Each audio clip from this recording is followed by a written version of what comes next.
Let's talk about a horrible article, but also some of the implications within it. God, this is bad writing. And Vice just helped us out in a past article. I'm not attacking Vice. Vice is generally pretty good. This article in particular is just pretty garbage. Okay. So it's called Video Games Are Better Than Ever. So why are we trying to revisit the past? By Ian Transfield. So in this article... Ians are such dicks. Yes. He talks about current Indiegogos like the Vega Plus, which is a ZX Spectrum handle. I think it's a pretty cool idea. I'm talking about how it's more than tripled its Indiegogo target of 140,000. People really want this thing in their lives. He's a little snarky in his article. Oh, I mean, his tone is unbearable. But the Vega Plus is just, in quotes, but the Vega Plus is just another gadget, a toy, a time-filling distraction in the long line of stuff that comes out solely at nostalgia glands, aimed solely at nostalgia glands. That's sort of weird turn of phrase. And it's the piece that's broken this particular camel's opinion spine. I mean, the Vega Plus annoys me.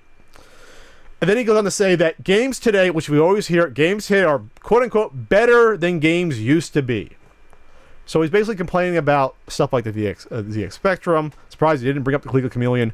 He brings up the 201, he brings up the 101 cartridges that you can pick up at overseas holidays in the dodgy electronic shops just in the Market Square in Spanish Town.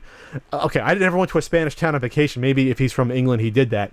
That's sort of a weird sort of rich paradise vacation that I ever went on. That you remember buying those NES games in those Spanish shanty towns, while you had shrimp cocktail for dinner. Anyway, so this is the typical. Why are you interested in retro games and what we have today is so much better? You're blinded by nostalgia. Get on with your lives article that you see written multiple times a year. Yes. I mean, so there is something to be said about nostalgia poisoning certain things. I mean, we do see customers, for instance, at the store who, will come in. I mean, I call them like day trippers or tourists, and it's not meant to be derogatory, but they go, you know what would be really fun playing a Super Nintendo. They buy a Super Nintendo for me, a couple of games. I never see them again. It was nostalgia for them, but just because this fellow doesn't see the appeal in retro games doesn't mean that there is no appeal in retro games. I mean, he goes so far as to say that I challenge you to have friends come over and sit down and play retro games for a night and see how... I do that all the time, and you know what? We have fun, and it's not like we're being ironic and pretending, okay? There's something fun about being able to sit in a room and play these quick games, shooters, platformers, alternate players, pass controllers around. Modern games, yeah, they can be a bit more engrossing. They may have more stuff going on, but you know what? They also require a shitload more time and investment from the player. Some of us don't want that. Some of us want to take a spaceship, pilot up a screen, and shoot as much shit as possible, and that's fun to us. Is Zelda 1 really the best in the series? No, and I don't think anyone says that. Well, whatever. And if people do, that's fine. But you're building an argument based on something that is not actually said. Well, the problem with this article is that he's conflating retro video games with new products based upon retro games. Sure. So he has a problem with the ZX Spectrum handheld that we've talked about in the past. So I think it looks cool. He brings up the Neo Geo X, which was a handheld which basically had them loaded on into the memory.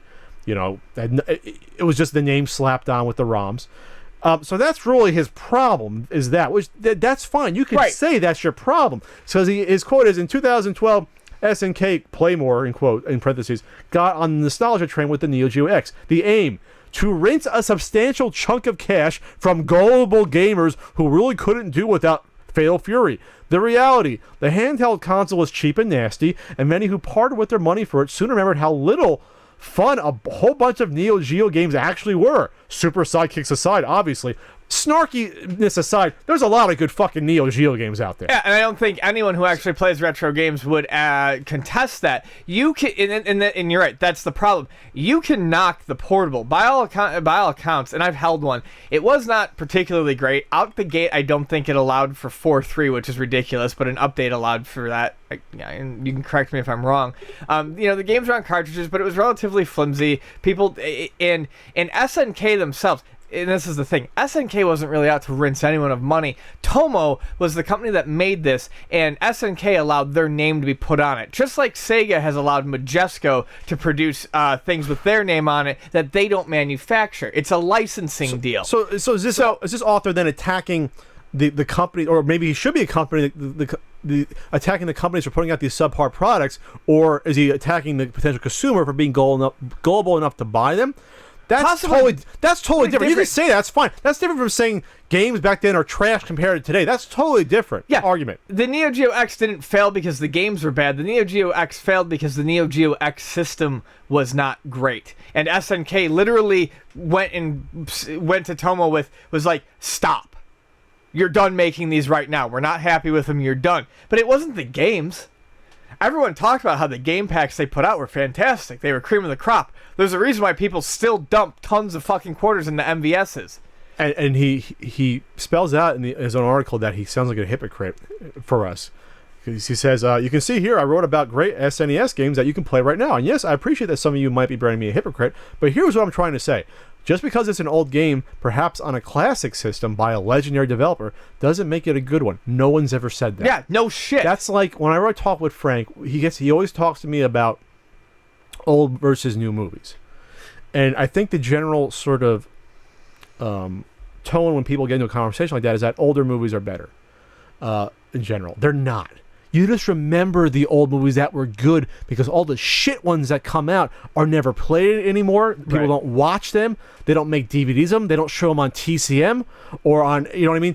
That's why when you think of the classic movie era, you think of Gone with the Wind. You don't think of the shitty noir movies that came out in the 50s that were fucking garbage. Yeah, think about it this way. If older movies were really that much better, then they put out like no movies in the past. Then they made about 75 movies between 1935 and 1970 then, because that's the only ones you ever hear about. No, they made a ton of movies, but a lot of them were shit. Just how the same ones today, a lot of them are shit. It's the same ratio. I would argue the same ratio. It's just that it's the ones that you remember 50 years later are the good ones. You're not going to remember the standard first-person shooter that comes out today. You're not going to be talking about that game 30 years from now like you were Legend of Zelda. Right. It's the same ratio. The same way you don't talk about fucking Hide Glide that much anymore, you know? Pick out a game. You don't talk about Coded on the NES because it was garbage. It's the same thing. Ambitious garbage, but garbage all the same. A 2-star review according to a certain book that's coming out. 2 stars, Ian. So, I mean, yes. No one has actually... I feel like there's a lot of straw man arguments here. No one has ever said that, a game is better simply because it's older. Frankly, I mean, it's just... Mega Man 1 is not very good. Mega Man 2 and 3 are. Other Mega Mans are good. It's good. It's just not as good as the other ones. It's not. Yeah, but it doesn't hold up as well. But the thing is that doesn't mean that all retro games are bad. Most retro game players are not living in a fantasy life where they think that old games are better simply because they're old. We like old games better because they are distinctly different and play different than newer games. It's a totally different style. His quotes, we can download our emulators on our collection of ROMs, and then when we excitedly tell our friends, we correct them when they say, that's amazing, and demand to have a night where you sit there playing all the classics because they're thinking of shit games and they're thinking their childhood memories equate to actual quality. They don't. Wow, that's a bold and very arrogant thing to say, that your childhood memories are null and void and you're living with roads. I knew what games were shit when I was a kid when I was playing them. Yeah. Why do you think some of these games didn't sell well? There are very few games that I liked as a kid that I don't like now, with the exceptions of some that we talked about last podcast, like, for instance, Star Tropics, I just can't go back to. But, I mean, those are few and far between. A lot of the games that I loved as a kid, Bugs Bunny's Crazy Castle, Mappy Land, Rockin' Cats, Clu Clu Land, are still some of my favorite on the system. And I still play them. I knew kids that owned Ghostbusters on the NES. Not one of them said to me, this is an excellent game. Not one of them said that to me. Nope.